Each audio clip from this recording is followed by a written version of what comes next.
Legendary. I risk it all just to reach these heights. I can never let them dim these lights. I grind sunrise through street lights. Ain't a speck of fear in these eyes. You couldn't take a step in these mics. Never slipping, cause every single day another star is born. Lord had mercy, then Rashad was born. Code name Yoda, all around scorer. Originator of the snapback crossover. Sports talk show 2319. Putting the unseen in that ultralight beam. Analytic like a mathematician. Mad prediction of players, draft positions. If you can't tune in, set the DVR. He set with Skip, Hurd, and Chris Broussard. The focus is hoops, known and unnotables too. Welcome to the hottest show without further ado. Welcome to Sports Talk 2319. I am your host, Rashad Phillips, and today I have the top point guards in all of America. And you know, I got players for you. Let's go! Coming in at number 10, 6'1" point guard, Cassius Winston from the Michigan State Spartans. No, he's not faster than you. No, he's not quicker than you. No, he's not a better athlete than you. But guess what? He's smarter than you. This kid continually outsmarts his opponents night in and night out. The Michigan State Spartans will go as far as Cassius Winston intellect takes them. Last year, he had a memorable season, one of the top assist makers in the country, one of the top three-point percentage in the country. And this season, look for Cassius Winston to do it again. I told you I call him Einstein for a reason. Look how he outsmarts this Purdue ball screen by stealing their commands and using it against them. This is why Cassius Winston is the smartest point guard in all of college basketball. Coming in at my number 9 spot, 6'1" point guard, Shamorie Ponds out of St. John's. This kid is an exciting player. He's a terrific one-on-one scorer. He creates opportunities for others and himself, makes big shots, take big shots. He's fantastic on the big stage. They beat Duke last year, but what he doesn't get enough credit for is his quick hands. If you watch this film right here, this clip, he rips Jalen Brunson of Villanova, takes it on the other end and score. Last year, he averaged 2.3 steals per game. That lets you know he has great anticipation and quick hands. If this kid improves his efficiency, then he's going to be a nightmare to defend this season. Coming in at my number 8, Pipkins out of UMass. This kid is a tough-nosed point guard, but what I love about this kid is that he continues to trend up. His first season, he averaged 10 points a game. The next season, he leads the Atlantic 10 in scoring. He went from 10 points to 21. His assists went from 2 assists to 4 assists. His three-point percentage, 31 to 42. His free throw percentage, 64 to 78. And his overall field goal percentage went from 34 to 43. Pipkins continues to trend up. And if he does that again this season, the whole nation needs to take notice.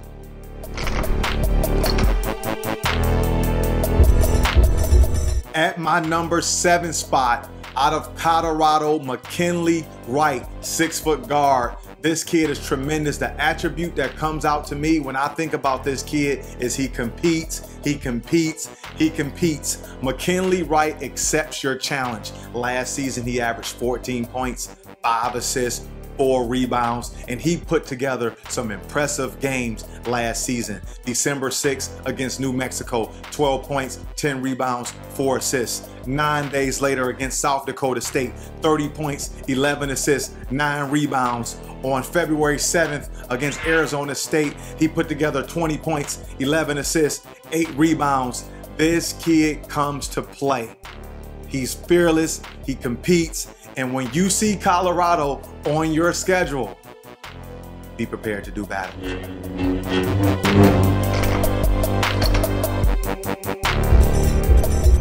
Coming in at my number 6 spot is Lindale Wigington out of Iowa State. This kid is an explosive player that shot 40% from 3 last year. I love this kid's catch and shoot ability. He gets terrific trajectory on the ball, on his release. Fantastic athlete. He can dunk it on you. He can get out in transition. He's good in one-on-one situations. Last season, he only averaged around 2.8 assists a game, but look for those numbers to double, maybe even triple. Iowa State, you should be excited to have Lindale behind the wheel. With the departure of Pac-12's leading scorer, Aaron Holiday, and first-round pick of the Indiana Pacers, the keys to the Bruin Ferrari has been passed to Jalen Hands. This kid is fantastic in ball screen action, has a high IQ, finishes well in traffic, uses those long arms and contorts his body. Underrated shooter. Once he gets in rhythm, he can burn you that way. But what people don't understand is last season, this kid was terrific in transition. He converted around 61% of his assists in transition action. So when you miss a shot and Jalen gets that ball and pushes it in transition, you're going to be at his mercy. And one thing about him, he's very exciting. UCLA, get your popcorn.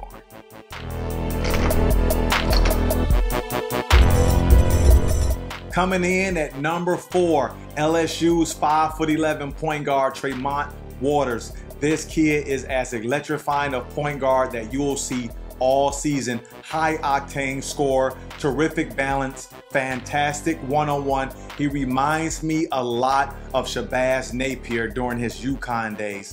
This kid is terrific off the bounce. He's exciting. He can beat you off the dribble when he wants to. He led the SEC last season in steals, and he was second in assists. LSU has a fantastic recruiting class, and Tremont Waters will spearhead this unit deep into March.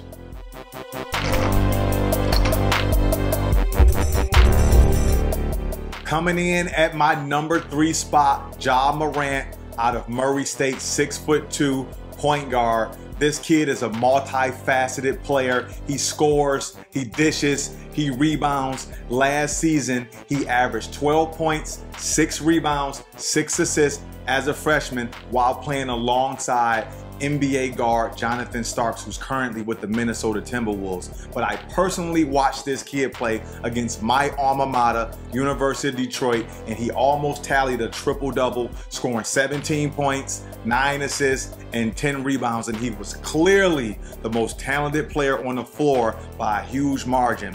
When you look at him a couple days later against Eastern Illinois, I watched Ja Moran record a triple-double against Eastern Illinois. 11 points, 14 assists, 10 rebounds. This kid is the most dynamic point guard in all of the country. And if he continues to improve, this kid will be a first-round NBA draft pick. Ja Moran.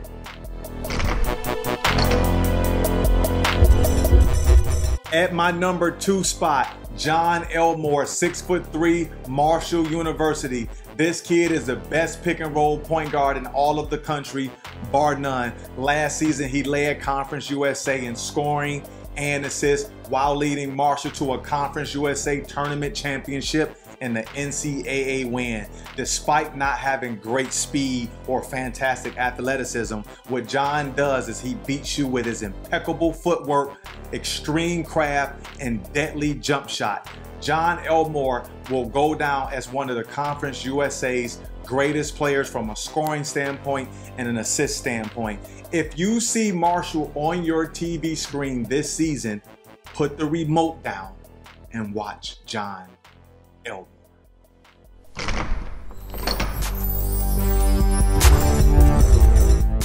At my number 1 spot, 6'1" power guard from Purdue University, Carson Edwards. I'm so excited to watch this kid this season.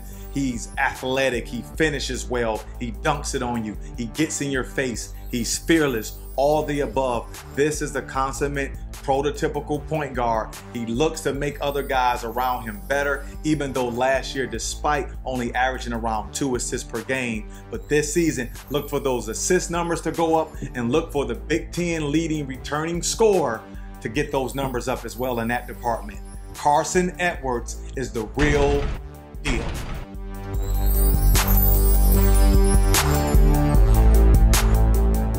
Even though I've given you the top 10 point guards in America, that doesn't take away that there's other great point guard play that's going around in the country. Let's take RJ Cole from Howard. That kid is tremendous, assist guy, a scoring guard. Lamar Peters from Mississippi State is fantastic to watch. Kamar Baldwin is exciting from Butler. You got Jacob Gilliard from Richmond. He was a pickpocket last season, one of the top steals guys in all of America. You got Jermaine Merrill from Hampton, who's a gritty guard that can get in the lane and make people better. You got Markell Johnson from NC State, who led the ACC in assists. He's a shake and bake artist as well. You got Saeed Nelson out of American. He averaged 18 points and 5 assists last year. You got Kobe Ross from Pepperdine, all these wonderful point guards. But the kid that I want everybody to tag this year is Jared Harding out of Weber State. This kid averaged 22 points a game last year, 43% from 3, 53% from the field, left-handed, crafty, can get in the lane, can make guys around him better. He puts a lot of pressure on the defense. I want to make sure that we're watching that kid because he's exciting to watch.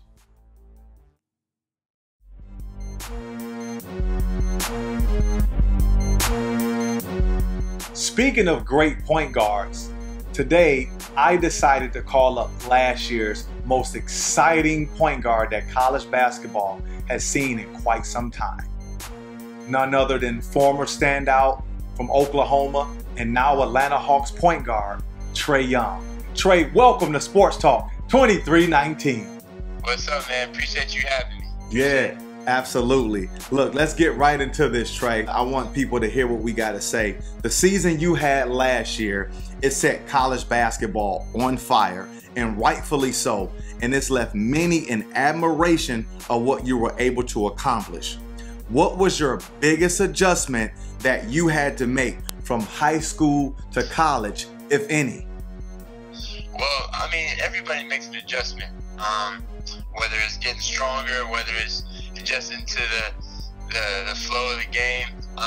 Well, for me, it was really just the speed of the game and just figuring out the pace that I needed to play, so I could play at a high level every game, every time I stepped out on the court. So just figuring out the pace of the game and how I needed to adjust in that standpoint, because I knew the way I played and my ability to shoot and my ability to pass on the court was going to take care of itself.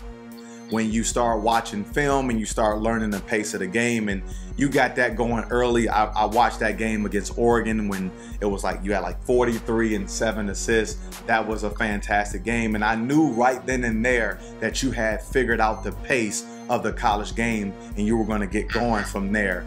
A lot of people want to know, and I want to know this personally. You could have went to any college you wanted to. You was a 5-star recruit, McDonald's All-American. You had all those great accolades, and you chose to go to Oklahoma. Tell us at home, why Oklahoma?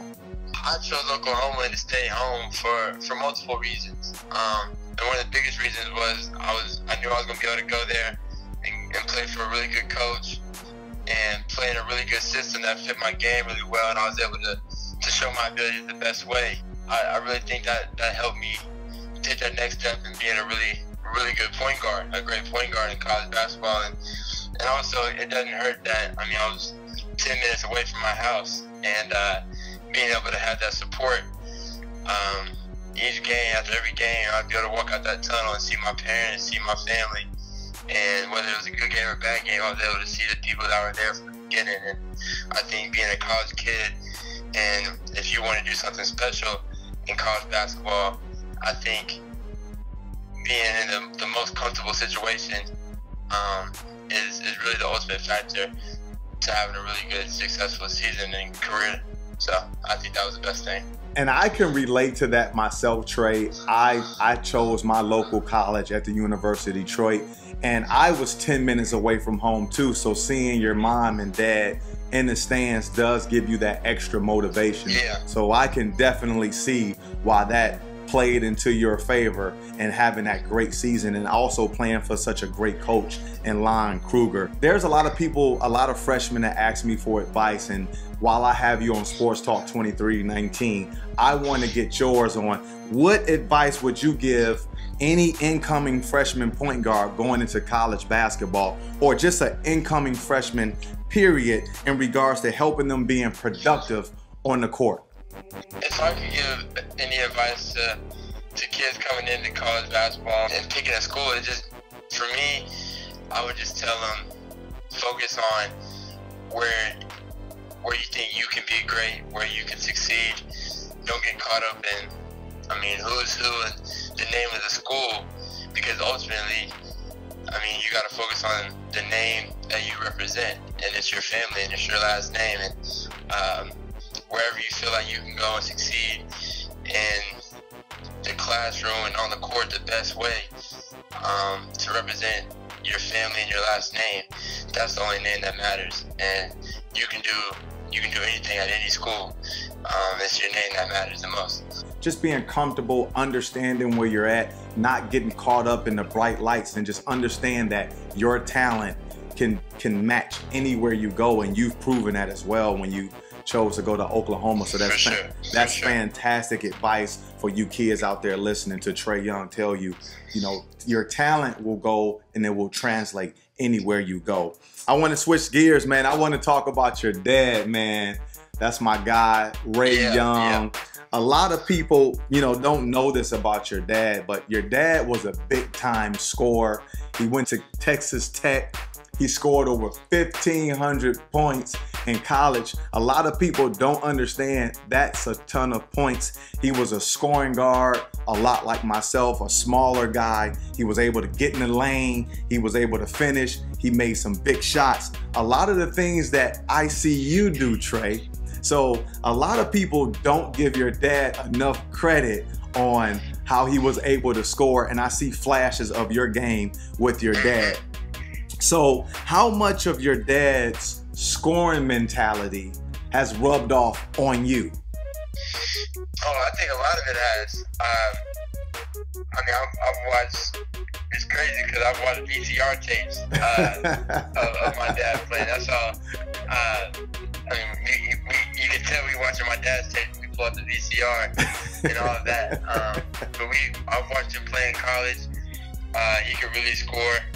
He could really score the ball. He gave Kansas 40. He gave a lot of teams in Big 12. Buckets. And he just knows how to score. I think that's where I got a lot of my ability, and most of my ability, just to score, and just a knack of scoring, and my competitiveness and everything that I do. I think it's just a reflection of what he did, and so yeah, I've been blessed to have a father like that. Let's talk about after you were selected 5th overall by the Atlanta Hawks. From a playing standpoint, Trae, what was the biggest adjustment now from college to pro? Well, for me, translating from each level, I think, like I said, it's been the same thing for me. My game and the talent-wise, my ability to shoot, my ability to finish on the rim and get others involved. That's always going to be there. Yeah. And I can always get better at that and clean things up and get better at that. But I think for me, it's just understanding the pace of the game and catching up the speed of the game and just trying to now I'm at a point where I got to figure out how to outsmart my opponent. Watch as much film as I can, because this is my job now. So just doing things like that, and just catch up the speed of the game, and that's the main thing I gotta get ready for.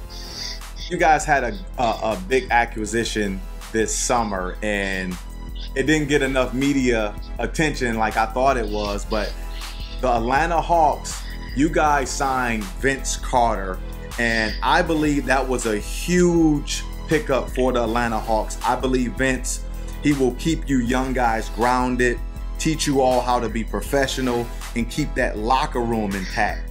I believe your lockers are next to each other, if I'm not mistaken, for a reason. Yeah, yep. See? Yep. So I knew that. So what's your thoughts on playing next to a legend, for one, a guy old enough to be your dad, and does that help you a lot being next to Vince Carter? Oh, for sure, it helps me a lot. I mean, one thing about me is I'm a sponge when it comes to getting advice and listening to people who've been to where I want to get to. And I mean, our lockers are right next to each other, so every morning after the workout that we do as a team, we get there, we get back to our locker, and I mean, I'm sitting there asking him questions, and he's telling me stories that he's been through, and just being able to have someone like that who's been through everything and seen it all, it makes it a lot easier for me, just because I know I can go to someone and ask them questions. Because ultimately, I want to be great. I don't want to just say I made it to the NBA and just be average. I want to be great. And it is kind of weird just knowing that he is old enough to be my dad, but it still helps having a guy like him around, and I'm looking forward to playing just share with him. I'm excited to see Vince Carter, finish out his career with the Atlanta Hawks. I don't want to put him in a Hall of Fame too early. He's still playing. He got to show up to training camp with you guys. But I know that's going to be a fun acquisition and help you guys move forward. And you need that veteran leadership for the young team you got.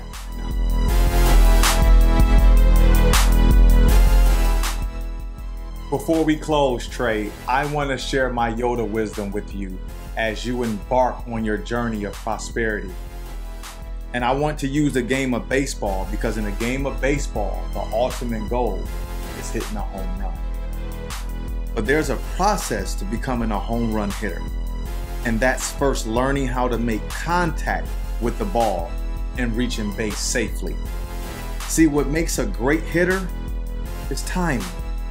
Picking the right moment to strike. You must go through the cycle of different pitchers, learning their go-to pitches, secondary pitches, and tendencies. You will strike out sometimes, you'll get frustrated, you'll reach first base, you'll reach second and third. But at the right moment, that one pitch will come down your strike zone, and you'll swing for the fences, make contact, and there's your home run. Trae, thank you for joining me at Sports Talk 2319. Yes, sir. Appreciate you, my man.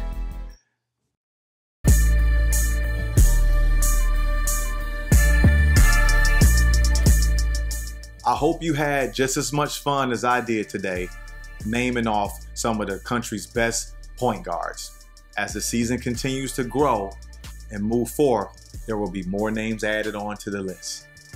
Your team can only go as far as your point guard. I'm Rashad Phillips, and this is Sports Talk 2319. I risk it all just to reach these heights. I can never let them dim these lights. I grind sunrise through street lights. Ain't a speck of fear in these eyes. You couldn't take a step in these mics. Never slipping, cause every single day another star is born. Lord had mercy, then Rashad was born. Code name Yoda, all around scorer. Originator of the snapback crossover. Sports Talk Show 2319. Putting the unseen in that ultralight beam. Analytic like a mathematician. Mad prediction of players' draft positions. If you can't tune in, set the DVR. He set with Skip, Hurd, and Chris Broussard. The focus is hoops, known and unnotables too. Welcome to the hottest show without further ado. Shot. They said the odds, I defied it though. I'm undeniable. I put in work. Can't let the weakness define me though. Soon as I find it though, I put in work. I level up cause I'm grinding though. This can't be guarded cause I put in work. Whose stock is falling and rising though. If you just gotta know, come get this work.